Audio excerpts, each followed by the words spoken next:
This is the June news. I think we had like over 6 weeks no news. I don't know, we had many other videos, but there was many things going on the market, and this I like to show you in this show. In this episode, many interesting things. One I like very interesting, it's that Trimble announced, I think together with TDK, this is a Japanese producer for, I don't know, automotive, as what you call them, supplier, that they are now bringing pieces of their navigation tool for integrated level C automotive safety, and automotive driving, I would say it's the right one. Like, it's very good for Trimble, so they can make good money if they do it right. So because you can sell a little bit more of these integrations as maybe a single total station GPS receiver, even laser scanners. You not can have these numbers. And they're using these EMO RTK technology. I don't know, maybe based on the Planix. I think this is an integration where they use different sensors. And you see, if you have like something like this, you're going inside, outside. If you lose your GPS, GNSS connection, you need this more information, like the EMO. You need, you can see it very well. They have using also camera and LiDAR, but I think Trimble gives them these RTX system. Maybe they use Catalyst. That's very interesting that they can use their technology inside of a car. And I think with TDK, they will then put this in other brands, but I don't know which one. Maybe we can check this out. So I don't know if they tell something who is the end user. We don't see any cars here. I thought we've seen here in Cadillac system.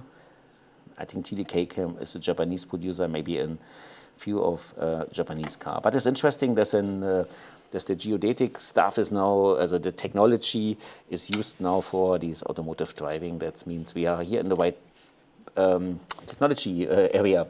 And then we go now to Hexagon Leica. That's interesting. Also, new development for the geospatial market is a GPR, and Leica announced the DS4000. And I think that's a new system for them, or a new development. I think the idea is to make it a little bit smaller. I think they have these many systems before, I think also powerful system, but I think there was a little bit big and heavy and not easy to use. And now they have a small system with 20 kilogram, and you can also put the handle together. It looks to me like a little bit a copy of a ProSec, what we are using here. So, but I think like I understand also the need of the customer to having easy to use system. I think it's maybe not the most powerful system, but if you to detect some pipes in the ground, some obstacles, I think that's the right way to go. And if you can then carry us as a single person, I think that's very useful for many customers. And then more from Leica world, it's very interesting. So maybe if you are not from Germany, like many people here in the channel, so Leica acquires the company Scasa. This is a German company, and they originally developed the software PinPoint. And PinPoint is they do some registration, but mostly meshing, floor planes, auto images, and 3D modeling, but very basic and easy to use technology. I think it was not the most commercial successful software. I don't see so many installation of that, but I think they are now like to add PinPoint with their Biele K360 SE Essential solution to make this as a complete workflow from scanning to modeling. But I think they're targeting other groups. I think they're not going to professional modelers. They like to model in BIM, so that's not the right way. I think it's maybe some draftsmen or some people, they need easy, quick results. I think for them it's this maybe a very good solution. So we will see what coming out there next, or if they do some further improvement.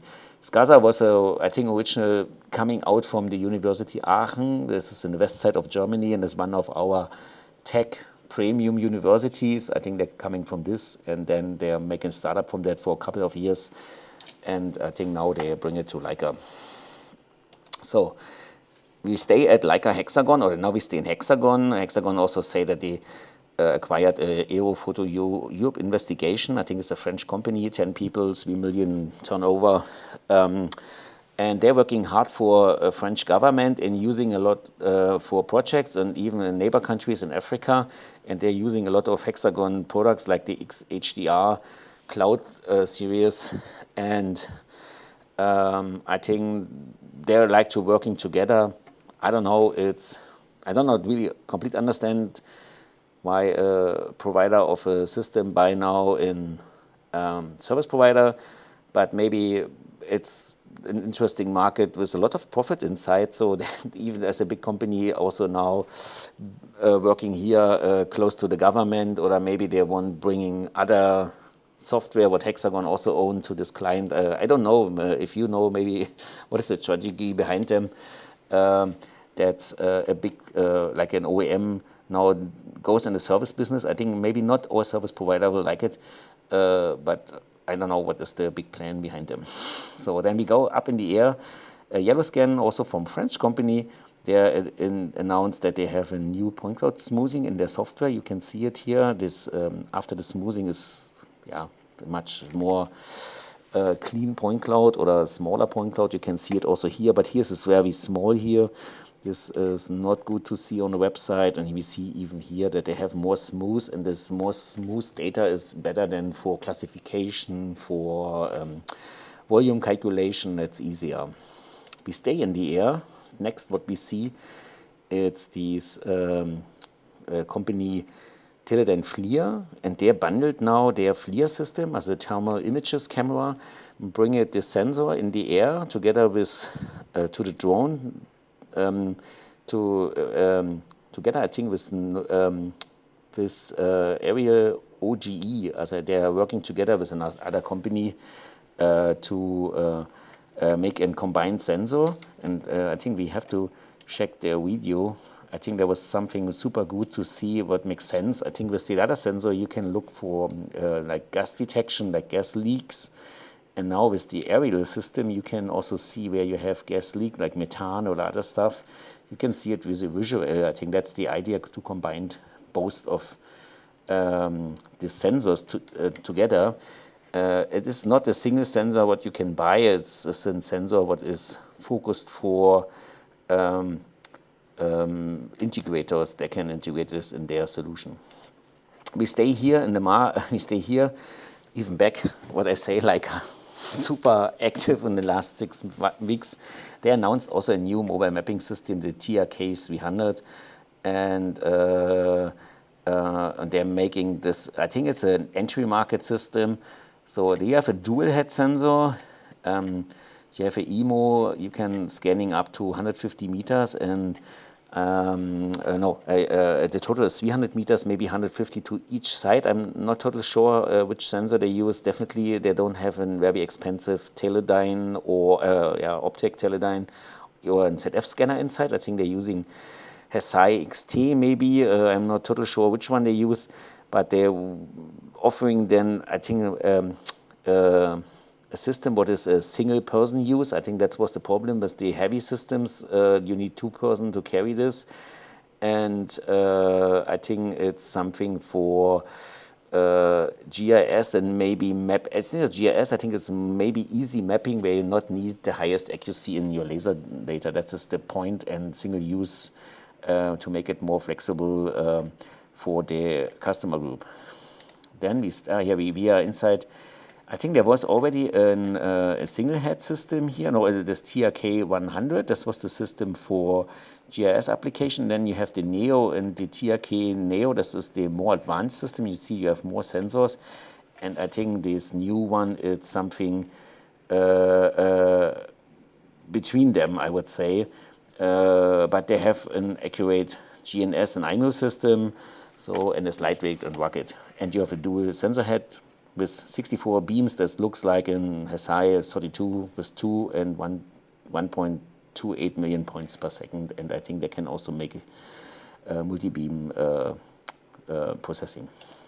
Then from the Canada is interesting. They show OPTIMOTIVE is the system, and they have a robot Iris, and this is super rugged robot, and you can also integrate it on this robot some camera heads and lasers. So I think can be interesting. It looks very rugged. I think there's another video. You can check this on the website where somebody put a complete water over the robot. Looks dust proof. So for some application maybe very useful, like mining or solar panel parks. Another big thing, more on the business side, this company The American company AMETEK acquires FARO Technology. I think it's not total proved. I think this will be definitely proved end of September something. And they acquired them for big money, $920 million is the price. And the interesting part is there's AMETEK. It's a like investor company, have 100 companies, but they have one specific company, and this is Creaform. And maybe you know it, Creaform is the company with handheld scanners. And FARO have metrology scanner, and now also bring one new handheld scanner, FARO Leap. I think that's a little bit overlap, but I think the basic idea is maybe take the big fleet of handheld scanner from Creaform and combine this with the stuff from, also with the metrology park from FARO. Then you have one big solution, super good handheld scanners, scan arm, trackers, all what you need. And on the other side, you have this terrestrial scanner and SLAM scanner market. I think this will be not change. It will be interesting what is the outcome from this over the long time. So, yeah, then is something what we deliver. If you are interested, we have the hardware kit for Trimble DA2 users. Also, if you have this Trimble DA2 and Trimble Catalyst and you like to use it, you can use it. You can use our case, and then you can use this together with Pix4D or with .3D software solution. You will find this in our web shop. We will link it. If you're looking for low-cost scanning devices with your mobile phone. And we've done a lot of videos in the past, and you should check this. I have a talk here. I had Jeffrey come from Prague, and they show us their very interesting panorama camera. We do a test drive, we make a video, check this out. You get a lot of information about this development, what is super useful for asset management and other applications. And with the Mosaic, that was the last news for now. I think you saw here was a lot of news. I make it super compact for you. Don't forget to subscribe to the channel, leave a comment, and share this channel with friends. So in the next episode, I think we have a little bit more time and go a little bit deeper to new stuff. I think there will be coming a lot also, or we have a summer break. Maybe you write this, maybe we will have a summer break with no interesting information, or we will have a lot of new stuff going on the channel. I say bye-bye, Eric. Until next episode.